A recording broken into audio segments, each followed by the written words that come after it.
Good morning, everyone. Welcome to Miracle Network's Wednesday meditation. I'm so glad you're all here to share this time together. This week we have Ruth White, who will lead us in meditation, and then we'll have 20 minutes of silence. And after that, we'll open it up for sharing. Over to you, Ruth.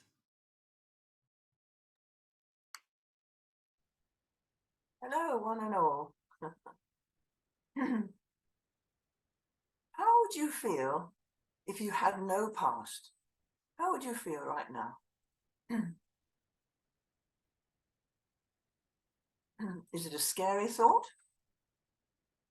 Or is it a relief? All gone. To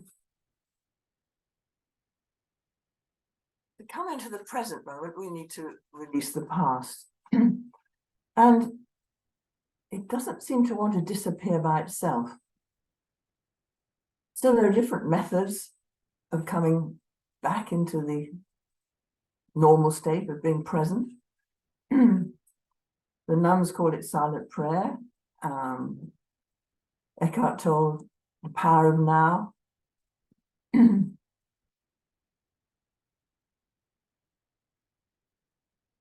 The miracle people they call it forgiveness. And it's all about letting go.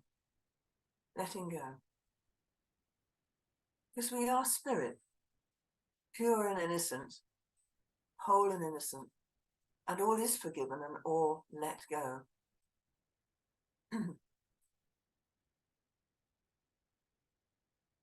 So to come into the light of the present moment, we work to see the blocks to love,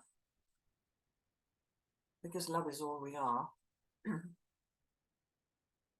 And we need to talk about ourselves and practice as bodies. It's like the body world is a frame around the spirit. So we can, well, talk about it.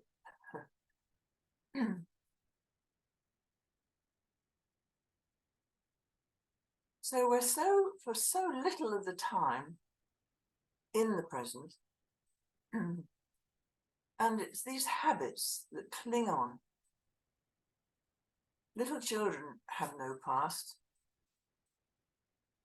If you say you're going to do something tomorrow, they want to get ready now, going for a picnic, whatever.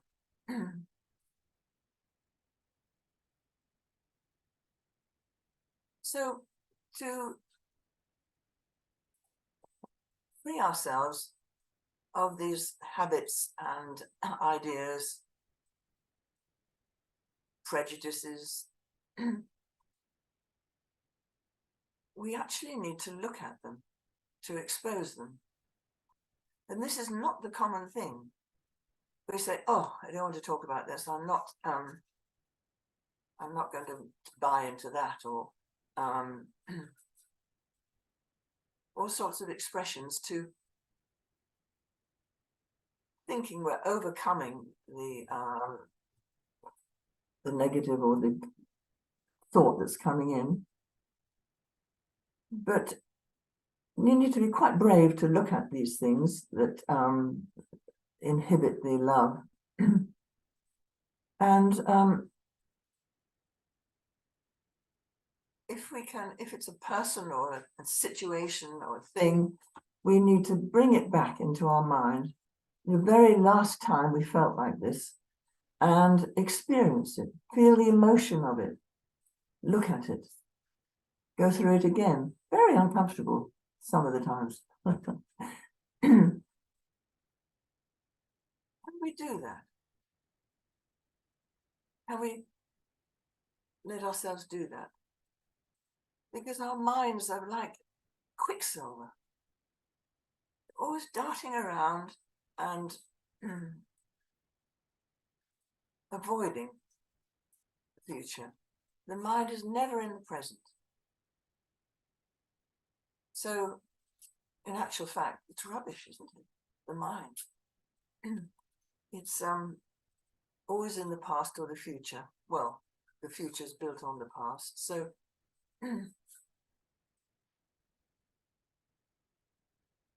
we all need training because our minds are willful. And we have a will, have a strong will. So when you've got a worry, and we'd entertain these worries a lot.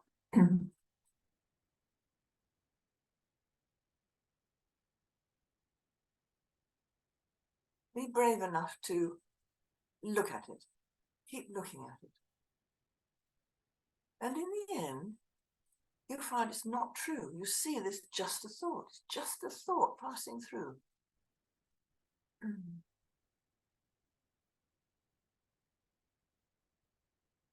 We have to look quite firmly at it to realize that, because the mind keeps flitting away, keeps making excuses, justifications, verifications.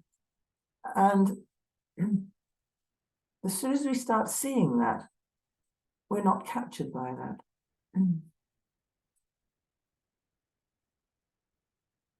The body is a very good aid in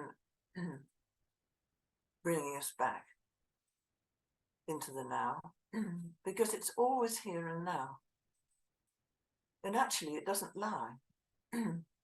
It's always for you. You know, the back wants to be straight.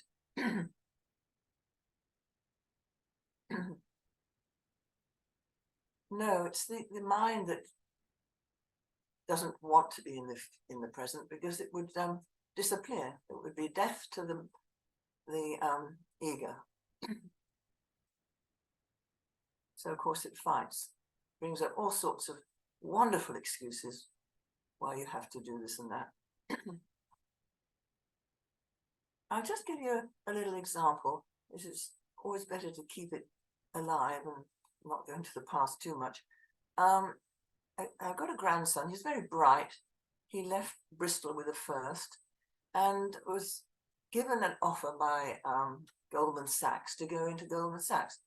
Well, he's a Course of Miracles boy.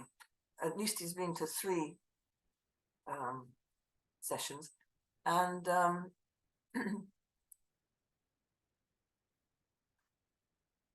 I said to him, "Look, is this really what you want to do?" So he said, "Well, Granny, I'll just go for a little while until I can afford a mortgage, and then I'll leave." Well, he went in, and he's a hard worker, and he was going in early, working through his lunch times, staying late, and becoming rather introvert and miserable. I noticed he was biting his nails, and he was at that time 24. And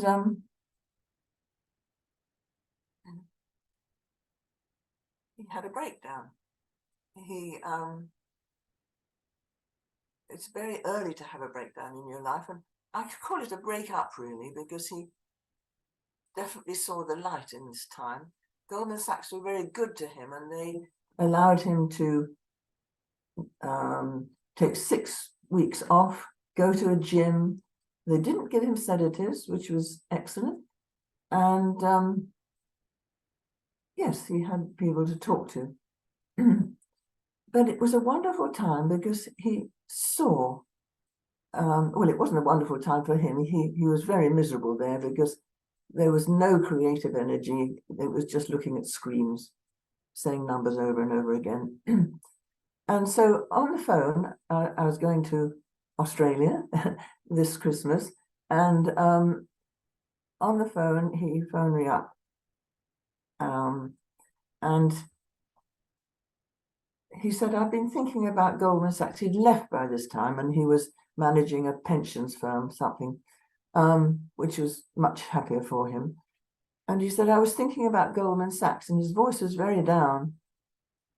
And I said to him, "Well, Luke, that's completely finished. That's over. The chapter's closed, and it doesn't exist anymore."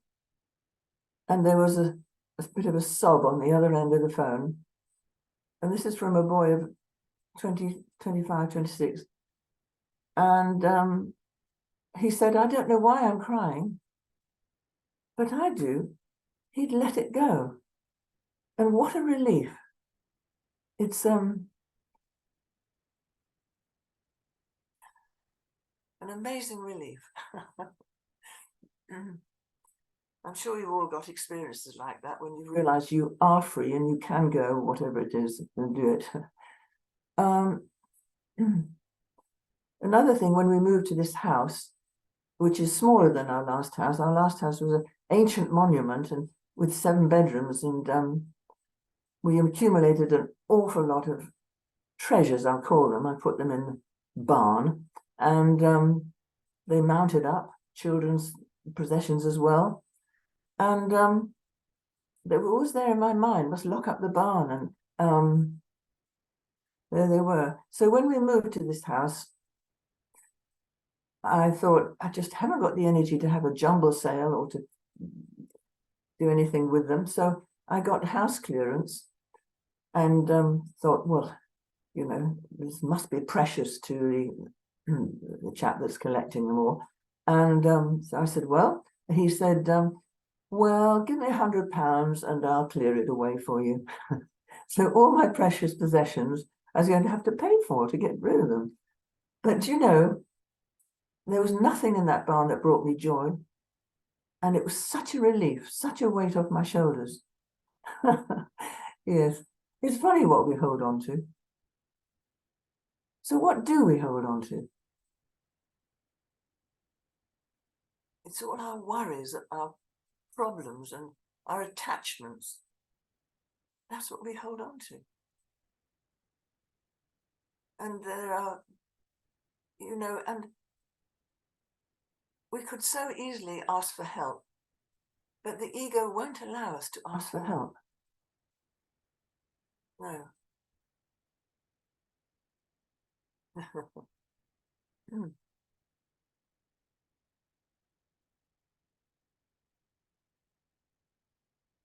There's a great joy in being present. I find it the most joyful time is when I'm conversing with people like you. And there's a oneness about it, isn't there?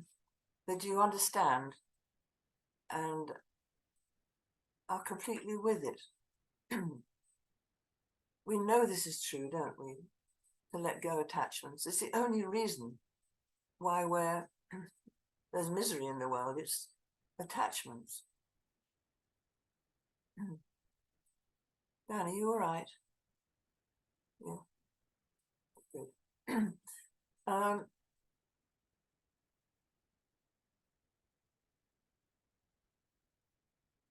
I know that I found it very difficult when my first daughter went to university. She left home. She'd always been to local schools and yes, always been home for supper. And until somebody said to me, look, it's cutting the ties for both of you. You both benefit by this. Let her go. Yes, let her go. There was a toddler's class and they were drawing and they were asked to, what is a mummy? And one little chap said, a mummy is a love cage. A love cage. So be careful not to be a cage with your love.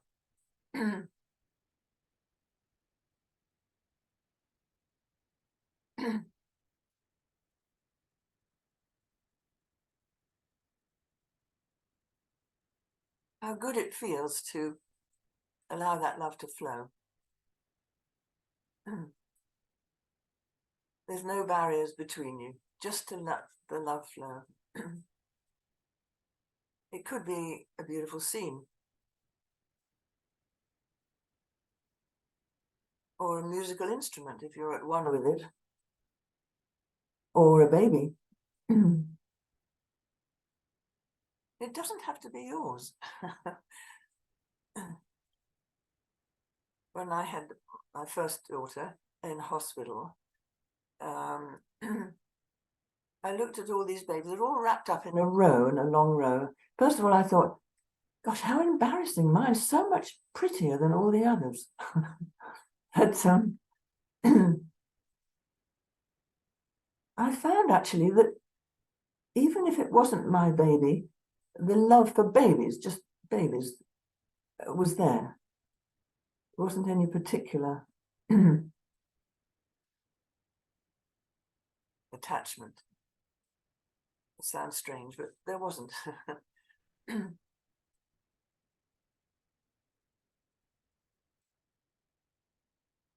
But you can feel at these times when you are at one with something or body or place, episode, that we are just love. Can't you? It's there's nothing else.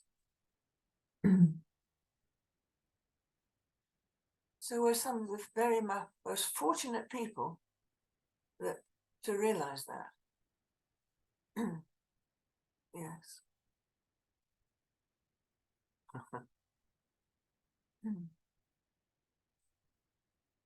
So fortunate people, shall we meditate together?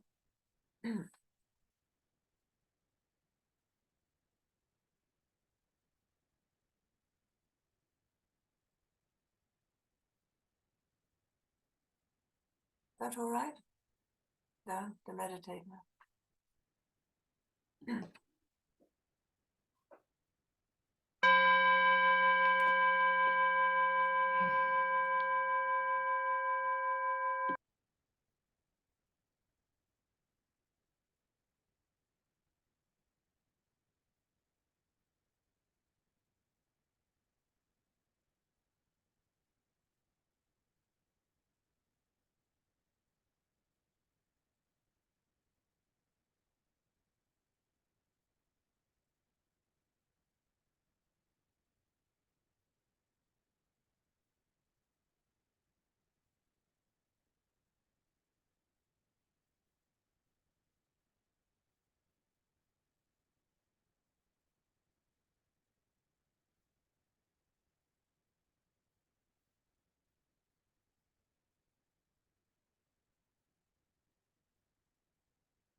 Open your eyes and come back into the room. We have 12 minutes left for sharing your reflections and your questions. If you'd like to speak, raise your hand or use the chat function at the bottom of the screen, and I'll read it out. Who'd like to share?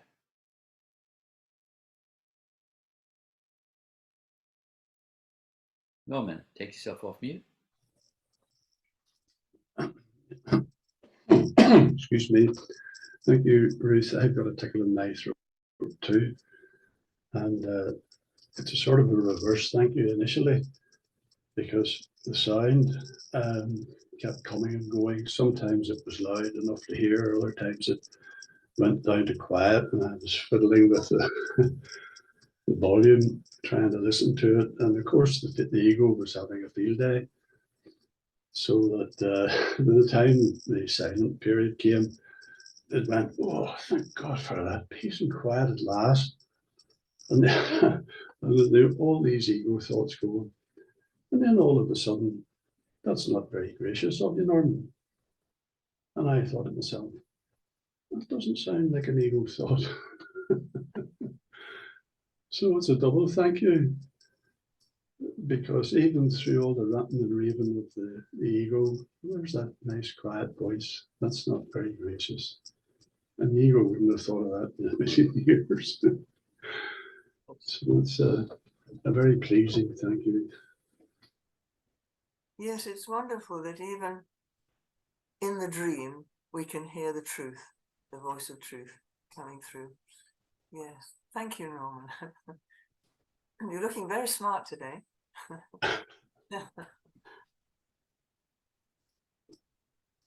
Who'd like to share?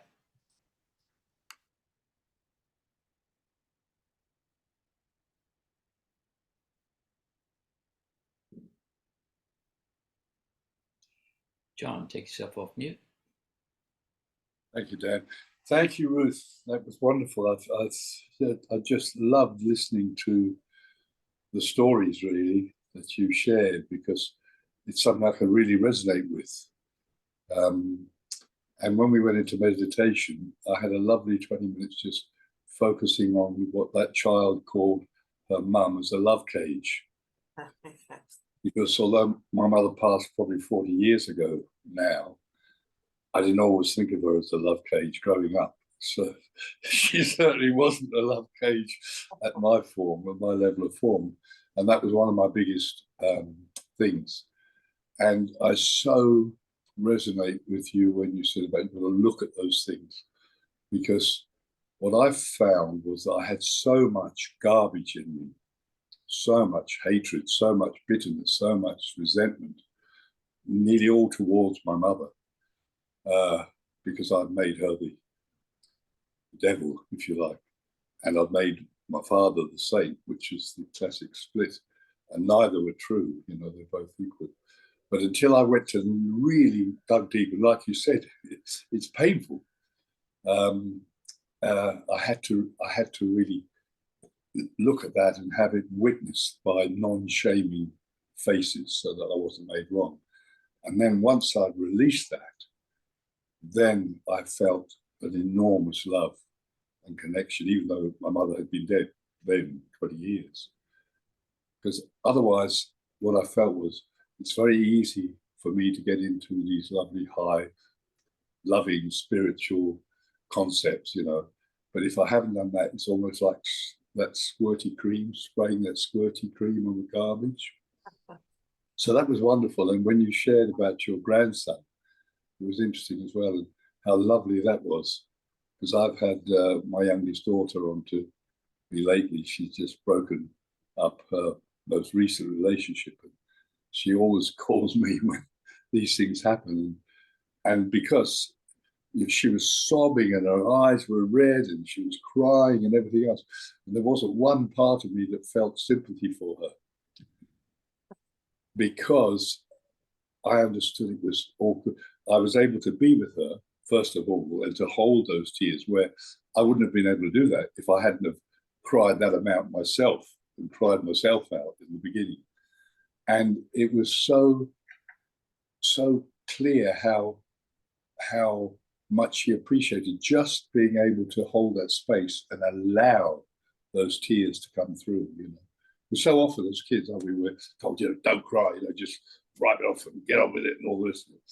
It doesn't work. So, no, it was wonderful. And I had a lovely 20 minutes reconnecting the loving relationship I have with my mother, and remembering it's never too late.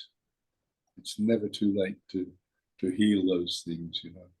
And I often think of Nelson Mandela, one of the greatest people, I think. You know, he had that tremendous wisdom, didn't he? He had long enough time to contemplate being locked up.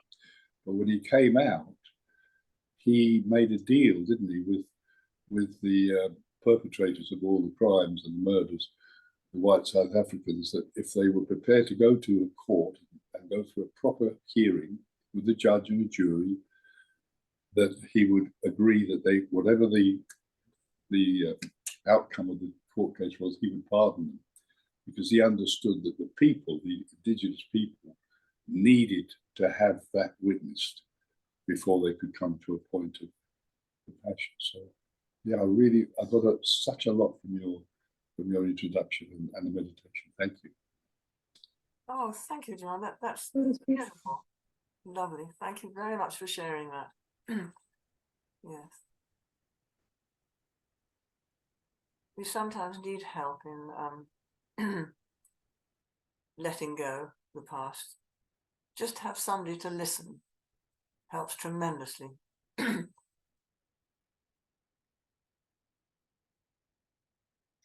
Jan, take yourself off mute.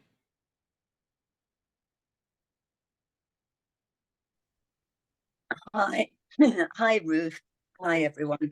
I'm actually listening to you on an iPhone, which is quite unusual. So I haven't got the capacity to get all the other people in on my picture. So when I was listening to you, it felt like a wonderful, cozy chat. I imagined it sitting around a fire together. And it was so warm and cozy, but full of wisdom. So thank you so much for that. And the meditation was great. But I wanted to follow through on what you were talking about, babies and our attraction to babies. And it's so true. I mean, I've had recently the most wonderful grandbaby. So that's been delightful. But we do generally have this attraction, I think, most people, to babies. And it must be their innocence. And as you say, they have no past, they have no future, they're not aware of those concepts. And there's something that I think, we recognize in them, that innocence, that oneness. So just to say, it's always a delight to be around babies, I find. And thank you for bringing that up. Okay, thanks, Ruth. It was lovely. Thank you. I do think that you meet adults who have this innocence, you know, and what a gift innocence is. It's such a quality. It lets go the past, doesn't it? Just forgives it all. Yes. Thank you for that. Evelyn, take yourself off mute.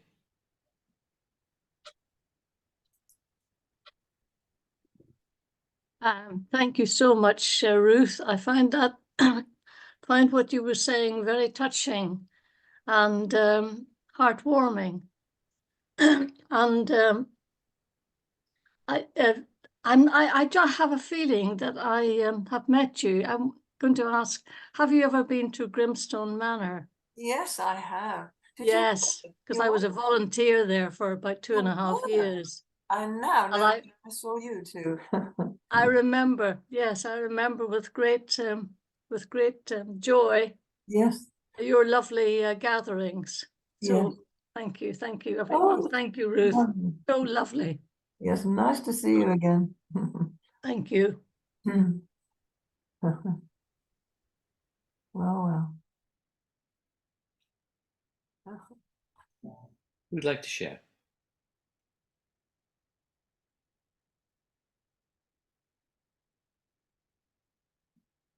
Teresa, take yourself off mute. Thank you, Ruth. I too loved that. I loved all your stories and making it come to life. And when you opened up and you said, Eckhart Tolle calls it now and so on and so forth, but the Course in Miracle calls it forgiveness, letting go. And I thought, wow, it's so lovely to see the sameness, really. And I too loved the what you said about the child and the mummy is a love cage. So I started to think about that, and I thought, well, mummies need to be a love cage. They have to protect. And then I just absolutely, which is, you know, kind of, that's what I think. But I also love it when you let your love be free, flow. Love needs to flow. It mustn't be trapped. So thank you for that. That was lovely. And also about the children again, little children having no past. And I think that's why it's so, I used to look after, well, myself and Dan used to look after our grandson. And it was, that time with him was so special because it was so present. You know, cannot be anything other than present when you're around presence. And it's wonderful. There is no past when I was, you know, looking after him, and it was lovely. So anyway, thank you very much. Thank you. Yes, it's so good, Teresa, that we can talk about love, because I've been teaching for over 50 years now, and particularly the gentlemen find it very difficult to talk about love. But it's so free now, you know, it's wonderful, it's flowing. Okay, we've come to the end of our time together. Thank you, Ruth. That was wonderful. And take yourself off mute and show your appreciation to Ruth. Thank you, Ruth. Thank you, Ruth. Thank you, Ruth. Thank you, Ruth. See you Welcome soon. back to Network. Thank you so much. Thank you.